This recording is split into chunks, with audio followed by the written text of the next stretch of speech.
Hello friends, ಎಲ್ರಿಗೂ ನಮಸ್ಕಾರ. Welcome to my study starter YouTube channel. So ಇಂದಿನ topic ಬಂದು 6ನೇಂತೆ ಹಿಡಿದ ಅಪ್ ಟು 10ನೇಂತೆ ತನಕ ಏನೈತಿ ವ್ಯಾಕರಣವನ್ನು ಇನ್ ಡೀಟೇಲ್ ಆಗಿ ನಾವು ನೋಡ್ತಾ ಹೋಗೋಣ. ಸೊ ಇದು PDO, SDA, FDA ಹಾಗೂ ಈಗ ಬರುವಂಥ ವಿಲೇಜ್ ಅಂಕೌಂಟ ಪರೀಕ್ಷೆಗಳಿಗೆ ಏನೈತಿ ಇದು ಬಹಳ ಉಪಯುಕ್ತವಾಗೈತಿ. ಸೊ ಈ ನಮ್ಮ ಕ್ಲಾಸಿನ ಇವು PDF ಫಾರ್ಮೆಟ್ ನಿಮಗೆ ಬೇಕಾದಲ್ಲಿ ಈ ಟೆಲಿಗ್ರಾಮ್ ಐಡಿಯನ್ನು ನನ್ನ ಡಿಸ್ಕ್ರಿಪ್ಷನ್ದಲ್ಲಿ ಕೊಟ್ಟಿರ್ತೇನೆ. ನೀವು ಅಲ್ಲಿ ಮೆಸೇಜ್ ಮಾಡಿ ಪಡೆದುಕೊಳ್ಳಬೋದು. ಹೊಸಬ್ರು ಯಾರಾದರೂ ಈ ವಿಡಿಯೋನ ನೋಡ್ತಿದ್ರೆ ದಯವಿಟ್ಟು ಚಾನಲ್ನ ಸಬ್ಸ್ಕ್ರೈಬ್ ಮಾಡ್ಕೊಳ್ಳಿ.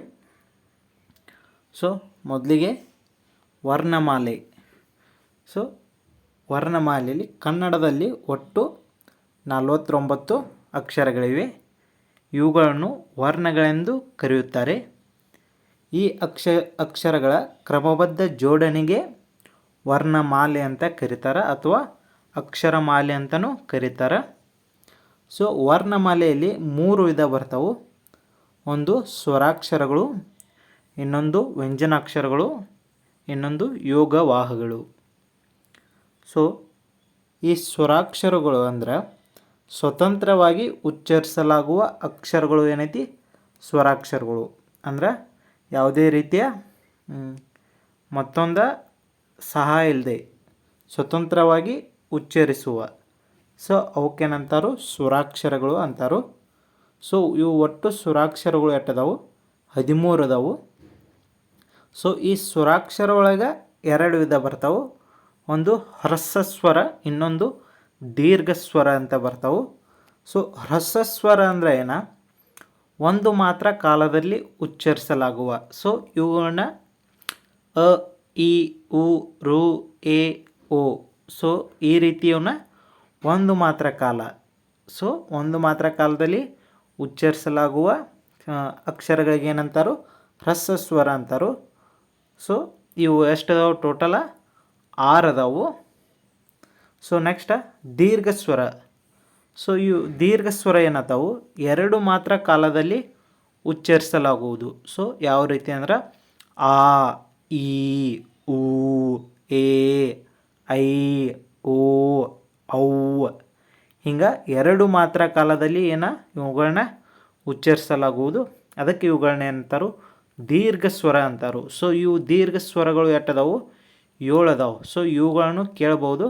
ಹ್ರಸ್ವಸ್ವರ ಎಷ್ಟದಾವ ಅಂತಲೂ ಕೇಳ್ಬೋದು, ಅಥವಾ ದೀರ್ಘಸ್ವರ ಎಷ್ಟದಾವ ಅಂತಲೂ ಕ್ವಶನ್ನ PDO ಮತ್ತು ವಿಲೇಜ್ ಅಕೌಂಟ ಇನ್ನು ಮುಂಬರುವ ಪರೀಕ್ಷೆಯಲ್ಲಿ ಕೇಳಬಹುದು. ನೆಕ್ಸ್ಟ್ ಇನ್ನು ವ್ಯಂಜನಾಕ್ಷರಗಳು. ಸೊ ವ್ಯಂಜನಾಕ್ಷರಗಳು ಅಂದರೆ ಸ್ವರಗಳ ಸಹಾಯದಿಂದ ಉಚ್ಚರಿಸಲಾಗುವ ಅಕ್ಷರಗಳಿಗೆ ಏನಂತಾರೋ ವ್ಯಂಜನಾಕ್ಷರಗಳು ಅಂತಾರೆ. ಸೊ ಇವಕ್ಕೆ ಸ್ವತಂತ್ರವಾಗಿ ಉಚ್ಚರಿಸಕ್ಕೆ ಆಗೋದಿಲ್ಲ. ಇವಕ್ಕೆ ಸ್ವರಗಳು ಸೇರಿದಾಗ ಏನೈತಿ ಇವುಗಳನ್ನ ಉಚ್ಚರಿಸಬಹುದು. ಯಾವ ರೀತಿ ನೋಡ್ರಿ, ಇದು ಕ ಕ ಕ ಅನ್ನೋದೈತಿ, ಅದಕ್ಕೆ ಅ ಕುಡಿಸಿದಾಗ ಕ ಆತೈತಿ. ಇಲ್ಲಿ ಚ ಅನ್ನೋದೈತಿ, ಅದಕ್ಕೆ ಅ ಕುಡಿಸಿದಾಗ ಚ ಆತೈತಿ. ಸೊ ಇವ ಒಟ್ಟು ವ್ಯಂಜನಾಕ್ಷರಗಳು ಎಷ್ಟದಾವು 34 ಒಟ್ಟು ವ್ಯಂಜನಾಕ್ಷರಗಳು ಅದಾವು. ಸೊ ಈ ವ್ಯಂಜನಾಕ್ಷರ ಒಳಗೆ 2 ವಿಧ ಬರ್ತಾವೆ. ಒಂದು ವರ್ಗೀಯ ವ್ಯಂಜನಗಳು, ಇನ್ನೊಂದು ಅವರ್ಗೀಯ ವ್ಯಂಜನಗಳು. ಸೊ ಮೊದಲಿಗೆ ನಾವು ವರ್ಗೀಯ ವ್ಯಂಜನಗಳು ನೋಡ್ತಾ ಹೋಗೋಣ. ಸೊ ಇಲ್ಲಿ ಕ ವರ್ಗದಾಗ ಖ, ಖ, ಘ, ಘ, ಞ ಅಂತ ಬರ್ತಾವೆ. ಸೊ ಇವು 5 ಅದಾವು. ಅದೇ ರೀತಿ ಚ ವರ್ಗ, ಟ ವರ್ಗ, ತ ವರ್ಗ, ಪ ವರ್ಗ. ಸೊ ಟೋಟಲ್ ಆಗಿ ವರ್ಗೀಯ ವ್ಯಂಜನಗಳು 25 ಬರ್ತಾವೆ. ಸೊ ಕ್ವಶನ್ ಆಗ್ಬೋದು ವರ್ಗೀಯ ವ್ಯಂಜನಗಳು ಎಷ್ಟದಾವಂತ. ಸೊ ನೆಕ್ಸ್ಟ್ ಇವು ಉತ್ಪತ್ತಿಯಾಗುವ ಸ್ಥಾನಗಳಿಗೆ ಅನುಗುಣವಾಗಿ ವರ್ಗ ಮಾಡುವುದರಿಂದ ಇವು ವರ್ಗೀಯ ವ್ಯಂಜನಗಳು. ಸೊ ಇಲ್ಲಿ ನೋಡ್ಬೋದು ನೀವು, ಇದೊಂದು ವರ್ಗ, ಇದು ಒಂದು ವರ್ಗ. ಸೊ ಇವುಗಳ ಉಚ್ಚಾರ ಏನೈತಿ ಕ, ಖ, ಗ, ಘ, ನ ಎಲ್ಲ ನ್ಯಾಲ್ಗೆಯ ನಡು ಆಗುತ್ತದೆ. ಛ, ಛ, ಜ ನ್ಯಾಲ್ಗೆಯ ನೀವು ಅಂದು ನೋಡಿದಾಗ ಗೊತ್ತಾಗ್ತದೆ ನಿಮ್ಗೆ. ಛ, ಛ, ಜ, ಜ, ಯ ಇವ ನ್ಯಾಲ್ಗೆಯ ತುದಿಯಲ್ಲಿ ಆಗುತ್ತವ. ಟ, ಠ, ಡ, ಡ, ನ ಇವು ನಾಲಿಗೆಯ ಕೆಳಭಾಗದಲ್ಲಿ ಆಗ್ತಾವೆ. ತ ತ ದ ದ ನ ಸೊ ಇವು ನಿಮ್ಮ ನಾಲಿಗೆಯ ತುದಿ ಭಾಗದಲ್ಲಿ ಆಗುತ್ತವೆ. ಪ ಪ ಬ ಬ ಮ ಇವು ಪ ಪ ಬ ಬ ಏನೈತಿ ಇವು ನಿಮ್ಮ ತುಟಿಗಳ ಮೂಲಕ ಏನಾಗೈತಿ ಇವುಗಳ ಉಚ್ಚಾರಣೆ ಆಗ್ತದೆ. ಸೊ ಇವುಗಳ ವರ್ಗಗಳ ಉತ್ಪತ್ತಿ ಆಗುವ ಸೊ ಇವ ಪ ಪ ಬ ಬ ಏನೈತಿ ತುಟಿಗಳ ಮೂಲಕ ಉತ್ಪತ್ತಿ ಆಗುತ್ತದೆ. ಸೊ ಅವುಗಳ ಅನುಗುಣವಾಗಿ ಇವುಗಳನ್ನ ವರ್ಗ ಮಾಡಲಾಗಿದೆ. ನೆಕ್ಸ್ಟ್ ಅಲ್ಪ ಪ್ರಾಣಾಕ್ಷರಗಳು. ಸೊ ಅಲ್ಪ ಪ್ರಾಣಾಕ್ಷರಗಳು ಅಂದರೆ ಕಡಿಮೆ ಉಸಿರು ಕೊಟ್ಟು ಉಚ್ಚರಿಸಲಾಗುವ ವ್ಯಂಜನಗಳು ಅವ ಅಲ್ಪ ಪ್ರಾಣಾಕ್ಷರಗಳು. ಸೊ ಇಲ್ಲಿ ನೋಡ್ಬೋದು ಕ ಚ ಠ ಥ ಪ. ಸೊ ಗ ಝ ಡ ದ ಭ. ಸೊ ಇವೇನೈತಿ ಕಡಿಮೆ ಉಸಿರು. ಸೊ ಮಹಾಪ್ರಾಣಾಕ್ಷರಗಳು ಏನೈತಿ ಹೆಚ್ಚು ಉಸಿರು. ಖ ಛ ಠ ಥ ಫ ಈ ಥರ ಏನೈತಿ ಅವನ್ನ ಉಚ್ಚಾರ ಮಾಡಬೇಕಾಗುತ್ತೆ. ನೆಕ್ಸ್ಟ್ ಅನುನಾಸಿಕಗಳು. ಸೊ ಇವು ಅನುನಾಸಿಕಗಳು ಮೂಗಿನ ಸಹಾಯದಿಂದ ಉಚ್ಚರಿಸಲಾಗುವ ವ್ಯಂಜನಗಳಿಗೆ ಏನಂತಾರೋ ಅನುನಾಸಿಕಗಳು ಅಂತಾರೋ. ಸೊ ಇದೊಮ್ಮೆ ಕ್ವಶನ್ ಆಗಿತ್ತು, ಅನುನಾಸಿಕಗಳು ಎಷ್ಟದಾವಂತ, ಅನುನಾಸಿಕ ಅಕ್ಷರಗಳು ಎಷ್ಟದಾವಂತ. ಸೊ ಇವ 5 ಅದಾವು. ಇವು ಮಹಾಪ್ರಾಣಾಕ್ಷರಗಳು 10, ಅಲ್ಪ ಪ್ರಾಣಾಕ್ಷರಗಳು 10. ಸೊ ಟೋಟಲಾಗಿ ವರ್ಗೀಯ ವ್ಯಂಜನಗಳು ಎಷ್ಟು 25 ಇರ್ತಾವು. ನೆಕ್ಸ್ಟ್ ಅವರ್ಗೀಯ ವ್ಯಂಜನಗಳು. ಸೊ ಇವ ಅವರ್ಗೀಯ ವ್ಯಂಜನ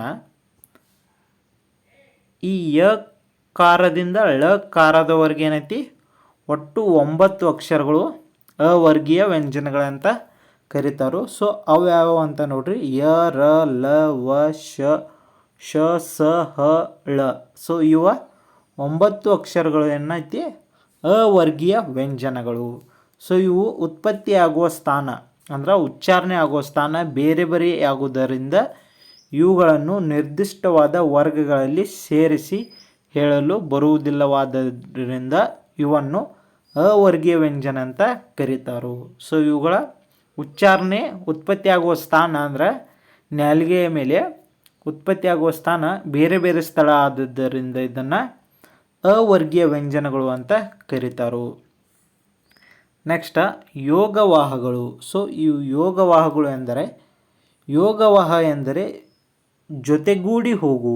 ಸೊ ಯೋಗವಾಹು ಎಂದರೆ ಜೊತೆಗೂಡಿ ಹೋಗು ಎಂದರ್ಥ. ಇವು ಯಾವುದಾದರೂ ಒಂದು ಸ್ವರಾಕ್ಷರದ ಜೊತೆಗೆ ಕೂಡಿಕೊಂಡರೆ ಮಾತ್ರ ಉಚ್ಚರಿಸಲು ಸಾಧ್ಯವಾಗುತ್ತದೆ. ಸೊ ಅವುಗಳನ್ನು ಯೋಗವಾಹಗಳು ಅಂತಾರೆ. ಸೊ ಇಲ್ಲಿ ಅನುಸ್ವಾರ ಅಂದ್ರೆ ಒಂದು ಪೂಜೆ ಬರ್ತದೆ, ವಿಸರ್ಗ ಅಂದ್ರೆ ಈ ಥರ 2 ಪೂಜೆಗಳು ಬರ್ತಾವೆ. ಸೊ ಇಲ್ಲಿ ನೀವು ಉದಾಹರಣೆಗಾಗಿ ಸಿಂಹ ನೋಡ್ಬೋದು ಅಥವಾ ಮಂಗ ನೋಡ್ಬೋದು, ಇಲ್ಲಿ ದುಃಖ ನೋಡ್ಬೋದು. ಸೊ ವಿಸರ್ಗಕ್ಕೆ ದುಃಖ ನೋಡ್ಬೋದು, ಅನುಸ್ವಾರಕ್ಕೆ ಸಿಂಹ ಅಂತ ನೀವು ಉದಾಹರಣೆಯನ್ನು ನೋಡ್ಬೋದು. ಸೊ ಇನ್ನು ಸಂಯುಕ್ತಾಕ್ಷರಗಳು. ಸೊ ವ್ಯಂಜನಕ್ಕೆ ವ್ಯಂಜನ ಸೇರಿಕೊಂಡು ಸ್ವರದ ಸಹಾಯದಿಂದ ಉಂಟಾಗುವ ಅಕ್ಷರಕ್ಕೆ ಸಂಯುಕ್ತಾಕ್ಷರಗಳು ಅಥವಾ ಒತ್ತಕ್ಷರಗಳು ಎಂದು ಕರೆಯುತ್ತಾರೆ. ಸೊ ಸಂಯುಕ್ತಾಕ್ಷರಗಳು ಒತ್ತಕ್ಷರಗಳು ಅಂದರೆ 2 ಒಂದೇ. ಈ ಸಂಯುಕ್ತಾಕ್ಷರಗಳಲ್ಲಿ 2 ವಿಭಾಗಗಳಿವೆ. ಸೊ ಅದರಲ್ಲಿ ಸಜಾತಿಯ ಸಂಯುಕ್ತಾಕ್ಷರಗಳು, ವಿಜಾತಿಯ ಸಂಯುಕ್ತಾಕ್ಷರಗಳು. ಸೊ ಇಲ್ಲಿ ಒಂದೇ ಜಾತಿಯ 2 ವ್ಯಂಜನಗಳು ಒಂದಕ್ಕೊಂದು ಸೇರಿದರೆ ಸಜಾತಿಯ ಸಂಯುಕ್ತಾಕ್ಷರಗಳು. ಸೊ ಇಲ್ಲಿ ಕ ಅನ್ನೋದು ಸೇರಿತಂದ್ರೆ ಅವಾಗಿದೇನ ಸಜಾತಿ ವ್ಯಂಜನ ಅಕ್ಷರ. ಸೊ ಇಲ್ಲಿ ಅಕ್ಕ ಅಂತ ಬರೆದಾಗ ಸೊ ಇಲ್ಲಿ ಅಕ್ಕ ಒಂದು ಈ ಕ ಅನ್ನೋದು ಏನಾಗುತ್ತೆ ಇದು ಸಜಾತಿಯ ವ್ಯಂಜನಾಕ್ಷರ ಆಗುತ್ತೆ. ಸೊ ಇಲ್ಲಿ ನೀವು ಉದಾಹರಣೆಗಾಗಿ ನೋಡ್ಬೋದು ಅಪ್ಪ, ಅಮ್ಮ, ಅಣ್ಣ. ಸೊ ಇಲ್ಲಿ ಮಕ ಮದೋತ್, ನಕ ನದೋತ್, ಇಲ್ಲಿ ಅಕ್ಕರ, ಕಕ ಕವತ್, ಅಕ್ಕಪಕ್ಕ, ಸೊ ರಕ್ಕಸ. ಸೊ ಈ ರೀತಿ ನೀವು ಉದಾಹರಣೆಗಳನ್ನ ನೋಡ್ಬೋದು. ನೆಕ್ಸ್ಟ್ ಬೇರೆ ಬೇರೆ ಜಾತಿಯ 2 ಅಥವಾ ಹೆಚ್ಚು ವ್ಯಂಜನಾಕ್ಷರಗಳು ಒಂದಕ್ಕೊಂದು ಕೂಡಿಕೊಂಡು ಉಂಟಾಗುವ ಅಕ್ಷರವು ವಿಜಾತಿಯ ಸಂಯುಕ್ತಾಕ್ಷರಗಳು ಎನಿಸಬಹುದು. ಸೊ ಇಲ್ಲಿ ನೋಡ್ಬೋದು ಬ ಆತು. ಇಲ್ಲಿ ಕ ತ ಕೂಡಿದಾಗ ಬಕ್ ತ ಆತು. ಸೊ ಅದೇ ರೀತಿ ನೀವು ಚಕ್ರ ನೋಡ್ಬೋದು, ಆಜ್ಞೆ ನೋಡ್ಬೋದು, ಸ್ತ್ರೀ ನೋಡ್ಬೋದು, ವಸ್ತ್ರ ನೋಡ್ಬೋದು. ಸೊ ಇವೇನಾಗುತ್ತೆ ವಿಜಾತಿಯ ಸಂಯುಕ್ತ ಅಕ್ಷರಗಳು. ಸೊ ಅಂದರೆ ವಿಜಾತಿಯ ಸಂಯುಕ್ತ ಅಕ್ಷರವು ಎರಡು ವ್ಯಂಜನಗಳು ಬೇರೆ ಬೇರೆ ಆಗಿರ್ತಾವೆ, ಒಂದಾಗಿರೋದಿಲ್ಲ. ಸೊ ನೆಕ್ಸ್ಟ್ ಇಲ್ಲಿ ವಚನಗಳು. ಸೊ ಇಲ್ಲಿ ವಚನಗಳು ನೋಡ್ಬೋದು. ಆನೆಯು ಎಲ್ಲರ ಮೆಚ್ಚುಗೆಯನ್ನು ಗಳಿಸಿತ್ತು, ಕಾಡಿನಲ್ಲಿ ವಿವಿಧ ರೀತಿಯ ಪ್ರಾಣಿಗಳು ವಾಸವಾಗಿದ್ದವು. ಸೊ ಈ ಮೇಲಿನ ವಾಕ್ಯವನ್ನು ಓದಿ ಇಲ್ಲಿ ಗೆರೆ ಎಳೆದನ್ನು ನೋಡಿ. ಇಲ್ಲಿ ಆನೆಯು, ಸೊ ಇಲ್ಲಿ ಏನಾಗುತ್ತೆ ಆನೆ ಅನ್ನೋದು ಒಂದು ಆನೆ. ಸೊ ಇಲ್ಲಿ ಆನೆಯು ಇದು ಏನು ತೋರಿಸ್ತದೆ, ಇದು ಏಕವಚನವನ್ನು ಸೂಚಿಸುತ್ತದೆ. ಆಗ ಪ್ರಾಣಿಗಳು, ಸೊ ಈ ಪ್ರಾಣಿಗಳು ಅನ್ನೋದು ಏನಾಗುತ್ತೆ, ಇದು ಬಹುವಚನವನ್ನು ಸೂಚಿಸುತ್ತದೆ. ಇಲ್ಲಿ ಒಂದಕ್ಕಿಂತ ಹೆಚ್ಚು ಇದ್ದರೆ ಅದನ್ನು ಬಹುವಚನ, ಇದ್ದರೆ ಅದನ್ನ ಏಕವಚನ. ಸೊ ಇಲ್ಲಿ ನೋಡ್ಬೋದು ನೀವು, ಜಿಂಕೆಯು ಈ ದಿನದ ಸಭೆಗೆ ಸಿದ್ಧವಾಗಿ ಬಂದಿತ್ತು. ಸೊ ಇಲ್ಲಿ ಜಿಂಕೆ ಅನ್ನೋದು ಏನಾಗುತ್ತೆ, ಒಂದು ಆಗುತ್ತೆ. ಸೊ ಇಲ್ಲಿ ನೆಕ್ಸ್ಟ್ ಬೆಕ್ಕುಗಳು ಸಭೆಯಲ್ಲಿ ಭಾಗವಹಿಸಿದ್ದವು. ಸೊ ಇವು ಬೆಕ್ಕುಗಳು ಅನ್ನೋದು ಏನಾಗುತ್ತೆ, ಇದು ಬಹುವಚನ ಆಗುತ್ತೆ. ಸೊ ಇಲ್ಲಿ ಏಕವಚನ ನೀವು ನೋಡ್ಬೋದು, ಪತ್ರ, ನಾಯಕ, ತಮ್ಮ, ರೈತ. ಸೊ ಇಲ್ಲಿ ಬಹುವಚನಗಳು ಪತ್ರಗಳು, ನಾಯಕರು, ತಮ್ಮಂದಿರು, ರೈತರು. ಸೊ ಇವು ಏನಾಗುತ್ತೆ ಬಹುವಚನ ಆಗುತ್ತೆ. ನೆಕ್ಸ್ಟ್ ನಾಮಪದ. ಸೊ ಇಲ್ಲಿ ನಾಮಪದ ಅಂದರೆ ಏನಂತ ನೋಡ್ರಿ. ಸೊ ವ್ಯಕ್ತಿ, ವಸ್ತು, ಸ್ಥಳ, ಪ್ರಾಣಿಗಳ ಹೆಸರುಗಳನ್ನು ಸೂಚಿಸುವ ಪದಗಳಿಗೆ ನಾಮಪದ ಅಂತ ಕರೀತಾರೆ. ಸೊ ಇಲ್ಲಿ ವಸ್ತು ಆಗಲಿ, ವ್ಯಕ್ತಿ ಆಗಲಿ, ಸ್ಥಳ ಆಗಲಿ, ಪ್ರಾಣಿಗಳಾಗಲಿ ಇವುಗಳ ಹೆಸರುಗಳನ್ನು ಸೂಚಿಸುವ ಪದಗಳಿಗೆ. ಸೊ ಇಲ್ಲಿ ಉದಾಹರಣೆಗಾಗಿ ನೋಡ್ಬೋದು. ಇಲ್ಲಿ ಸ್ಥಳಕ್ಕೆ ಮಂಡ್ಯ, ಮೈಸೂರು, ಬೆಳಗಾವಿ, ಜಮಖಂಡಿ ಇವೆಲ್ಲ ನೀವು ನೋಡ್ಬೋದು. ಇಲ್ಲಿ ತಿಮ್ಮಣ್ಣ ಏನಾಗುತ್ತೆ, ಇಲ್ಲಿ ಹೆಸರು ತಿಮ್ಮಣ್ಣ, ಸಾಗರ ಹಾಗೂ ಮುತ್ತಪ್ಪ, ಕಲ್ಲಪ್ಪ ಈ ಥರ ನೀವು ನೋಡ್ಬೋದು. ಇಲ್ಲಿ ಪ್ರಾಣಿ ಹುಲಿ, ಬೆಕ್ಕು, ನಾಯಿ, ಆಕಳು, ಎಮ್ಮೆ ಈ ಥರ ನೋಡ್ಬೋದು. ಇಲ್ಲಿ ವಸ್ತು ಕಲ್ಲು, ಮಣ್ಣು, ಕಟ್ಟಿಗೆ ಇಲ್ಲಿ ಏನಾಗುತ್ತೆ ಇತ್ಯಾದಿ ಇವೆಲ್ಲ ಇವಕ್ಕೆ ನಾಮಪದಗಳಿಗೆ ಉದಾಹರಣೆ ಆಗುತ್ತೆ. ಸೊ ಈ ನಾಮಪದದಲ್ಲಿ ಮತ್ತೆ 3 ವಿಭಾಗಗಳು ಬರ್ತಾವೆ. ಸೊ ಇಲ್ಲಿ ರೂಢನಾಮ, ಅಂಕಿತನಾಮ, ಅನ್ವರ್ಥನಾಮ. ಸೊ ಇಲ್ಲಿ ಇವು 3 ಥರ ವಿಧಗಳು ನಾಮಪದದಲ್ಲಿ ಬರ್ತಾವೆ. ಸೊ ಮೊದಲನೇದಾಗಿ ರೂಢನಾಮ. ಸೊ ರೂಢನಾಮ ಅನ್ನೋದು, ಸೊ ಈ ರೂಢಿಯಿಂದ ಬಂದಂಥ ಪದಗಳಿಗೆ ರೂಢನಾಮ ಅಂತ ಕರೀತಾರೆ. ಸೊ ರೂಢಿಯಿಂದ ಅಂದ್ರೆ ಮೊದಲೇದಿಂದ ಕರ್ಕೊಂತ ಬಂದಂಥ ಪದಗಳಿಗೆ ಏನಂತಾರೋ ರೂಢನಾಮ ಅಂತ ಕರೀತಾರೆ. ಸೊ ಇಲ್ಲಿ ನೋಡ್ಬೋದು ನೀವು, ನದಿ, ಪರ್ವತ, ಹೆಂಗಸು, ಗಂಡಸು, ಪಟ್ಟಣ, ದೇಶ, ರಾಜ್ಯ ಈ ಥರ ಏನಂತೀವೆಲ್ಲ ರೂಢನಾಮ ಆಗುತ್ತೆ. ಸೊ ಇನ್ನು ಅಂಕಿತನಾಮ ಅನ್ನೋದು ಗುರುತಿಗಾಗಿ ಹಾಗೂ ವ್ಯವಹಾರದ ಉಪಯೋಗಕ್ಕೆ ಇಟ್ಟುಕೊಂಡ ಹೆಸರುಗಳೆಲ್ಲ ಅಂಕಿತನಾಮ. ಸೊ ಈ ಅಂಕಿತನಾಮ ಅನ್ನೋದು ನಾವು ಇಟ್ಟುಕೊಂಡಂಥ ಹೆಸರು. ಸೊ ಇವು ಕೂಡಲ ಸಂಗಮ, ಪುರಂದರ ವಿಠಲ, ಗಂಗಾ, ಬ್ರಹ್ಮಪುತ್ರ, ಭಾರತ, ಗುರು, ಮಂಜು ಈ ಥರ ಏನಾಗುತ್ತೆ ಹೆಸರುಗಳು ಇವೆಲ್ಲ ಅಂಕಿತನಾಮದೊಳಗೆ ಬರ್ತಾವೆ. ಸೊ ಇನ್ನು ಅನ್ವರ್ಥನಾಮ. ಸೊ ಈ ಅನ್ವರ್ಥನಾಮ ಯಾವ ಥರ ಬರ್ತದೆ ಅಂದ್ರೆ, ಇದು ರೂಪ, ಗುಣ, ವೃತ್ತಿ, ಸ್ವಭಾವವಾದಿ ವಿಶೇಷವಾದ ಅರ್ಥಕ್ಕೆ ಅನುಗುಣವಾಗಿ ಇಟ್ಟುಕೊಂಡಂಥ ಹೆಸರುಗಳು. ಸೊ ಅವರು ಮಾಡುವಂಥ ವೃತ್ತಿ ಮತ್ತು ಅವ್ರ ಗುಣ ಸ್ವಭಾವವನ್ನು ನೋಡಿಕೊಂಡ ಇಟ್ಟಂಥ ಹೆಸರುಗಳಿಗೆ ಏನಂತಾರೆ ಅನ್ವರ್ಥನಾಮ ಅಂತ ಕರೀತಾರೆ. ಸೊ ಇಲ್ಲಿ ವ್ಯಾಪಾರಿ, ರೋಗಿ, ಯೋಗಿ, ಬಳೆಗಾರ, ಪೂಜಾರಿ, ಶಿಕ್ಷಕ, ವಿದ್ಯಾರ್ಥಿ, ಸೊ ಅವರು ಮಾಡುವಂಥ ಕೆಲಸಗಳನ್ನು ನೋಡಿ ಅವ್ರಿಗೆ ಇಟ್ಟಂಥ ಹೆಸರುಗಳಿಗೆ ಏನಂತಾರೋ ಇಲ್ಲಿ ಅನ್ವರ್ಥನಾಮ ಅಂತ ಕರೀತಾರೆ. ನೆಕ್ಸ್ಟ್ ಪ್ರತ್ಯಯಗಳು. ಸೊ ಪ್ರತ್ಯಯಗಳ ಪರಿಚಯ ನೋಡೋಣ. ಈಗ ಪ್ರತ್ಯಯಗಳು ನಾಮ ಪ್ರಕೃತಿಗೆ ನಿರ್ದಿಷ್ಟ ಅರ್ಥ ಬರುವಂತೆ ಮಾಡುತ್ತದೆ. ಸೊ ಪ್ರತ್ಯಯಗಳನ್ನು ಸ್ವತಂತ್ರವಾಗಿ ಬಳಸಲು ಬರುವುದಿಲ್ಲ, ಹಾಗೆ ಬಳಸಿದರೆ ಅರ್ಥವೂ ಬರುವುದಿಲ್ಲ. ವಾಕ್ಯ ರಚನೆಯ ಸಂದರ್ಭದಲ್ಲಿ ನಾಮ ಪ್ರಕೃತಿಗಳು ಪಡೆಯಬೇಕಾದ ಅರ್ಥ ವಿಷಯಗಳನ್ನು ತಂದುಕೊಡಲು ಸಹಾಯ ಮಾಡುವ ಕಾರಕಗಳಿಗೆ ಪ್ರತ್ಯಯಗಳು ಅಂತ ಕರೀತಾರೆ. ಸೊ ಇವುಗಳನ್ನು ವಿಭಕ್ತಿ ಪ್ರತ್ಯಯವೆಂದು ಕರೆಯುತ್ತಾರೆ.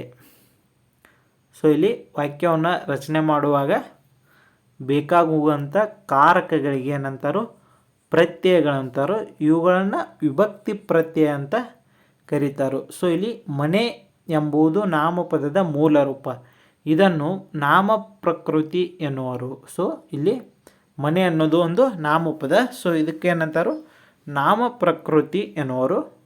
ಈ ನಾಮ ಪ್ರಕೃತಿಗೆ ಪ್ರತ್ಯಯಗಳು ಸೇರಿದಾಗ ಪದ ಆಗುತ್ತದೆ. ಸೊ ಮನೆಗೆ ಯಾವುದಾದ್ರೂ ಒಂದು ಪ್ರತ್ಯಯಗಳು ಸೇರಿದಾಗ ಏನಾಗುತ್ತೆ, ಅದು ಪದ ಆಗ್ತದೆ. ಸೊ ಇಲ್ಲಿ ನೋಡ್ಬೋದು ನೀವು, ಮನೆ ಪ್ಲಸ್ ಉ ಮನೆಯು. ಸೊ ಇಲ್ಲಿ ಮನೆ ಪ್ಲಸ್ ಅಲ್ಲಿ ಮನೆಯಲ್ಲಿ. ಸೊ ಅದೇ ಥರ ಇಲ್ಲಿ ನೀವು ನೋಡ್ಬೋದು ವಿಭಕ್ತಿ ಪ್ರತ್ಯಯಗಳು. ಸೊ ಇಲ್ಲಿ ಪ್ರಥಮ ಉ, ದ್ವಿತೀಯ ಹಣ್ಣು, ತೃತೀಯ ಇಂದ, ಚತುರ್ಥಿ ಗೆ ಇಗೆ ಕೆ, ಪಂಚಮಿ ದೆಸೆಯಿಂದ, ಷಷ್ಠಿ ಸಪ್ತಮಿ ಅಲ್ಲಿ. ಸೊ ಇವೇನಾಗುತ್ತೆ ವಿಭಕ್ತಿ ಪ್ರತ್ಯಯಗಳು ಆಗುತ್ತೆ. ಸೊ ನೆಕ್ಸ್ಟ್ ಇಲ್ಲಿ ಇವುಗಳನ್ನ ಸೇರಿಸಿ ಇಲ್ಲಿ ಪದ ಮಾಡಿದರು. ಸೊ ರಾಜವು ರಾಜನು. ಸೊ ರಾಜ ಅನ್ನು ರಾಜನನ್ನು, ರಾಜ ಪ್ಲಸ್ ಇಂದ ರಾಜನಿಂದ, ರಾಜ ಪ್ಲಸ್ ಗೆ ರಾಜನಿಗೆ, ರಾಜ ಪ್ಲಸ್ ದೆಸೆಯಿಂದ ರಾಜನ ದೆಸೆಯಿಂದ, ರಾಜ ಪ್ಲಸ್ ರಾಜನ, ರಾಜ ಪ್ಲಸ್ ಅಲ್ಲಿ ರಾಜನಲ್ಲಿ. ಸೊ ಈ ಥರ ಏನಾಗುತ್ತೆ ವಿಭಕ್ತಿ ಪ್ರತ್ಯಯಗಳು ಬರ್ತಾವೆ. ನೆಕ್ಸ್ಟನ್ನು ಲೇಖನ ಚಿಹ್ನೆಗಳು. ಸೊ ನಾವು ಬರೆದ ವಿಚಾರಗಳು ಓದುಗರಿಗೆ ಸ್ಪಷ್ಟವಾಗಿ ಅರ್ಥವಾಗಲೆಂದು ಅಲ್ಲಲ್ಲಿ ಉಪಯೋಗಿಸುವ ಚಿಹ್ನೆಗಳಿಗೆ ಏನಂತಾರೋ ಲೇಖನ ಚಿಹ್ನೆಗಳು ಅಂತ ಕರೀತಾರೆ. ಸೊ ಇಲ್ಲಿ ಮೊದಲನೇದಾಗಿ ಪೂರ್ಣ ವಿರಾಮ ಚಿಹ್ನೆ. ಸೊ ಒಂದು ವಾಕ್ಯವನ್ನು ಕಂಪ್ಲೀಟ್ ಮಾಡಿದಾಗ ಬರುವಂಥ ಚಿಹ್ನೆ ಯಾವುದ, ಪೂರ್ಣ ವಿರಾಮ ಚಿಹ್ನೆ. ನೆಕ್ಸ್ಟ್ ಅರ್ಧ ವಿರಾಮ ಚಿಹ್ನೆ. ಸೊ ನೆಕ್ಸ್ಟ್ ಅಲ್ಪ ವಿರಾಮ ಚಿಹ್ನೆ. ಸೊ ನೆಕ್ಸ್ಟ್ ಪ್ರಶ್ನಾರ್ಥಕ ಚಿಹ್ನೆ. ನೆಕ್ಸ್ಟ್ ಭಾವಸೂಚಕ ಚಿಹ್ನೆ. ನೆಕ್ಸ್ಟ್ ಉದ್ಧರಣ ಚಿಹ್ನೆ. ನೆಕ್ಸ್ಟ್ ಆವರಣ ಚಿಹ್ನೆ.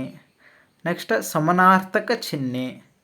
ನೆಕ್ಸ್ಟ್ ವಿವರಣ ಚಿಹ್ನೆ. ಸೊ ಇಲ್ಲಿ ನಿಮಗೆ ಗೊತ್ತಿರಬೇಕು ಯಾವ್ಯಾವ ಚಿಹ್ನೆ ಯಾವ್ಯಾವ ಪ್ಲೇಸಿಗೆ ಬರ್ತಾವಂತ. ಸೊ ಇವ 9 ಚಿಹ್ನೆ ಅದಾವು. ನೆಕ್ಸ್ಟ್ ಸಮಾನಾರ್ಥಕ ಪದಗಳು. ಸೊ ಇಲ್ಲಿ ಒಂದು ವ್ಯಕ್ತಿ, ಪ್ರಾಣಿ, ವಸ್ತು ಇತ್ಯಾದಿಗಳಿಗೆ ಅದೇ ಅರ್ಥವನ್ನು ಸೂಚಿಸುವ ಹಲವಾರು ಇತರ ಪದಗಳು ಇರ್ತವೆ.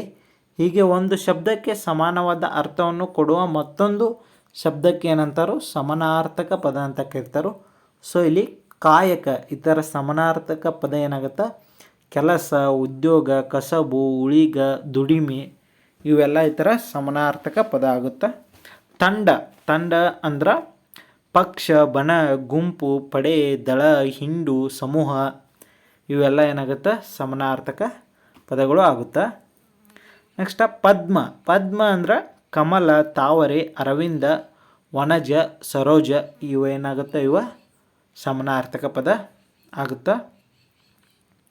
ನೆಕ್ಸ್ಟ್ ಭಾಷೆ ಅಂದ್ರೆ ಮಾತು, ನುಡಿ, ವಚನ, ಆಣೆ, ಪ್ರತಿಜ್ಞೆ, ನಂಬಿಕೆ, ಗೇಡು ನುಡಿ.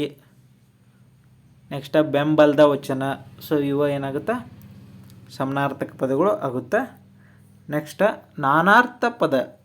ಸೊ ಇಲ್ಲಿ ನಾನಾರ್ಥ ಪದ ಅಂದ್ರೆ ಒಂದು ಶಬ್ದವು ಇತರೆ ಹಲವಾರು ಅರ್ಥಗಳನ್ನು ಸೂಚಿಸುವಂತಿದ್ದರೆ ಅದನ್ನು ನಾನಾರ್ಥ ಪದ ಅಂತ ಕರೀತಾರೆ. ಸೊ ಇಲ್ಲಿ ದಂಡ ಅಂದ್ರೆ ಶಿಕ್ಷೆ ಅಂತನ ಅರ್ಥವನ್ನು ಕೊಡುತ್ತದೆ.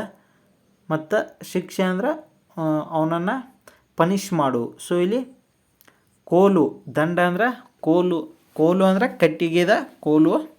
ಸೊ ದಂಡ ಅಂದರೆ ಇಲ್ಲಿ ಸೈನ್ಯ, ಒಂದು ದಂಡದ ಒಂದು ಸೈನ್ಯನ ಅದ, ಈ ರೀತಿ ಈ ನಾನಾರ್ಥ ಅರ್ಥವನ್ನು ಕೊಡುತ್ತದೆ. ಇಲ್ಲಿ ದಳ, ದಳ ಅಂದ್ರೆ ಸೈನ್ಯ, ಸೈನ್ಯನ ಅಂತರೂ ಅರ್ಥ ಕೊಡುತ್ತಾ. ಹಾಗೆ ದಳ ಅಂದ್ರೆ ಎಲೆ, ಪುಷ್ಪದಳ ಅಂದ್ರೆ ಹೂವಿನ ಎಲೆ, ಈ ಥರ ಅರ್ಥ ಕೊಡುತ್ತೆ. ಇಲ್ಲಿ ದಳ ಅಂದ್ರೆ ಗುಂಪು, ಗುಂಪು ಅಂತಲೂ ಅರ್ಥವನ್ನು ಕೊಡುತ್ತದೆ. ಸೊ ಇಲ್ಲಿ ಅಂಗ, ಅಂಗ ಅಂದ್ರೆ ಒಂದು ಭಾಗ, ಭಾಗ ಅಂತಲೂ ಅರ್ಥವನ್ನು ಕೊಡುತ್ತದೆ. ಅದು ಅಂಗ ಅಂದ್ರೆ ದೇಹ, ದೇಹದ ಒಂದು ಅಂಗ ಅಂತಲೂ ಇಲ್ಲಿ ಅರ್ಥವನ್ನು ಕೊಡುತ್ತದೆ. ಸೊ ಇಲ್ಲಿ ಮಡಿ, ಮಡಿ ಅಂದ್ರೆ ಸಾಯು. ಸೊ ಸಾಯು ಮೀನ್ಸ್ ಮರಣ ಹೊಂದು ಮಡಿ ಆಗುತ್ತಾ. ಇನ್ನೊಂದು ಮಡಿ ಏನಾಗುತ್ತಾ, ಶುದ್ಧವಾದದ್ದು. ಸೊ ಮಡಿಯಿಂದ ಬರಬೇಕು ಅಂತ ಕೇಳ್ತಾರಲ್ಲ, ಸೊ ಅಂದರೆ ಶುದ್ಧವಾಗಿ ಬರಬೇಕು ಅಂತ ಅರ್ಥವನ್ನು ಕೊಡುತ್ತದೆ. ನೆಕ್ಸ್ಟ್ ಇನ್ನು ಲಿಂಗಗಳು. ಸೊ ಶಿವಪುರದಲ್ಲಿ ಒಬ್ಬ ಶಿವಭಕ್ತನಿದ್ದನು, ಭಜನೆಯ ಮಂದಿರದಲ್ಲಿ ಒಬ್ಬ ಶರಣೆ ಬಂದಿದ್ದಳು, ನದಿಯ ಹತ್ತಿರ ಒಂದು ಮೊಸಳೆ ಇತ್ತು. ಸೊ ಈ ಮೇಲಿನ ವಾಕ್ಯಗಳನ್ನು ನೋಡಿದಾಗ ಇಲ್ಲಿ ಶಿವಭಕ್ತ ಒಬ್ಬ ಏನತ್ತಿ ಗಂಡಸು.